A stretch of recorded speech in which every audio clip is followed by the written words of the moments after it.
Et salut à toutes et à tous. Pour cette vidéo, je vais vous conseiller trois films d'horreur qui sont passés sous bien des radars et qui pourtant valent la peine d'être visionnés. On va commencer avec Triangle. Le film est sorti en 2009, il a été réalisé par Christopher Smith. Le speech de départ, il est vraiment banal, hein. On a un groupe de potes qui décident de partir explorer le triangle des Bermudes, d'où le titre du film.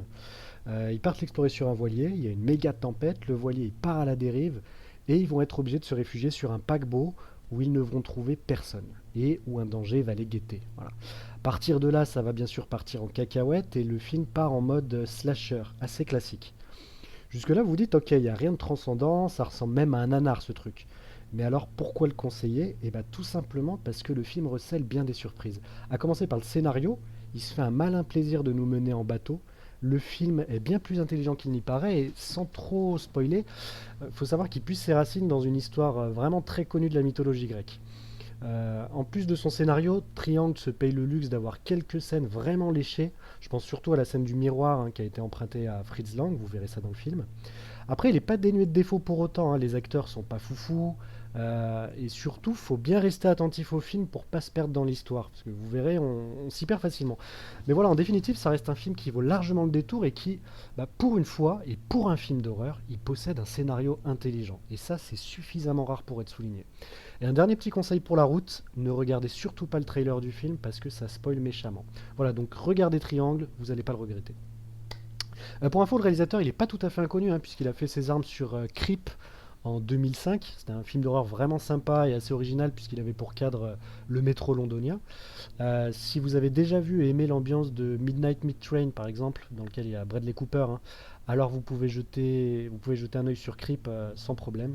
Le réalisateur Christopher Smith, il a aussi réalisé Black Death en 2010. Là encore, pareil, hein, on a un cadre assez original pour un film d'horreur, puisque l'histoire se passe au Moyen Âge, en pleine épidémie de peste bubonique. Donc c'est plutôt sympa. Il manque un peu d'action dans le film, mais il y a une bonne atmosphère bien glauque, et en plus, voilà, le film se paye le luxe d'avoir un questionnement philosophique sur la religion. C'est pas dégueulasse. En plus, il y a Sean Ben qui joue dedans. Alors, est-ce qu'il meurt ou pas, comme d'habitude, à vous de voir. Voilà, donc si après vous avez vu et aimé Triangle, vous voulez pousser un petit peu plus loin sur les films du réalisateur, je vous conseille ces deux films-là. Donc Creep et Black Death. On passe maintenant à 666 Road, qui est aussi appelé Southbound et qui est sorti en 2017, vraiment dans l'indifférence quasi générale, hein, il n'est pas passé par la case cinéma. C'est en fait plusieurs réalisateurs qui ont tourné ce film, dont certains avaient précédemment déjà œuvré sur les films VHS et VHS 2. Si vous avez déjà vu ces deux films, là aussi on garde le même concept, hein, à savoir plusieurs histoires, chacune filmée par un réalisateur différent et mise bout à bout pour donner ce film. Mais là où dans VHS ou VHS 2, il y a que très peu de liens entre les histoires, ils ont essayé dans Southbound de garder un fil rouge tout du long. Je dis essayé parce que quand je regarde les critiques du film, sur Allociné par exemple, beaucoup n'ont pas aimé en arguant principalement du manque de cohérence entre les histoires. Personnellement, je trouve que c'est un peu exagéré et que même si l'ensemble manque parfois d'un peu de cohérence, le résultat final reste plus que correct. Pour info, le cadre du film se passe dans un désert américain le long d'une route abandonnée. Donc c'est un film à petit budget, hein, on sent le côté artisanal quand on le visionne, mais pour autant c'est pas des paysans. Globalement, ils ont réussi à faire du bon boulot et le peu d'images de synthèse qu'il y a reste crédible et ça fait pas du tout cheap. Je vous le conseille surtout parce que c'est un film à ambiance. Voilà, il n'y a pas vraiment de jump scare à foison, hein, et je trouve que l'ambiance du film est vraiment bien retranscrite. C'est sombre, c'est mystérieux. L'action a beau parfois se dérouler en plein jour, que ça n'en reste pas moins angoissant. Après, vu qu'il y a plusieurs réalisateurs et plusieurs histoires, forcément ça reste parfois inégal. Il y a des histoires que j'ai vraiment adorées, surtout celles dans l'hôpital, hein, vous allez voir si vous le regardez, et d'autres un peu moins. Mais à la rigueur, je dirais que c'est aussi pour ça que le film est bien, hein, c'est parce qu'il y en a pour tous les goûts. Voilà, donc si vous aimez bien le concept des contes de la crypte, parce que ça y ressemble quand même beaucoup, je vous conseille très fortement ce film. Enfin, dernier film d'horreur pour cette vidéo, je vais vous parler de Deux Sœurs, ou Two Sisters en anglais. C'est sans doute le film le plus connu, hein, de la liste, enfin le moins inconnu plutôt, puisque le réalisateur n'est autre que Ji-Woon Kim. Alors, pour ceux qui ne savent pas, c'est un des plus grands réalisateurs de Corée du Sud. Il a fait des chefs-d'œuvre hein, comme I Saw the Devil ou Bittersweet Life. Je pense que j'en parlerai de toute façon dans une autre vidéo. Comme beaucoup de films coréens, Deux Sœurs, il est à la croisée des genres. Il n'est pas que horreur, il oscille aussi entre drame et fantastique.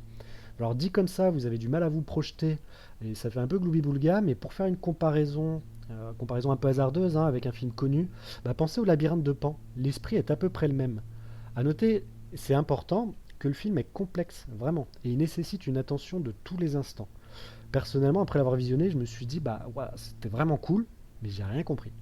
Donc voilà, vous devrez très certainement faire des recherches sur internet après l'avoir vu pour bien saisir tout ce que le film a à offrir. Certains ont même dû le regarder une deuxième fois pour bien le comprendre. En fait, vu que le film est en partie basé sur un conte coréen très populaire là-bas, peu de gens le connaissent en Europe.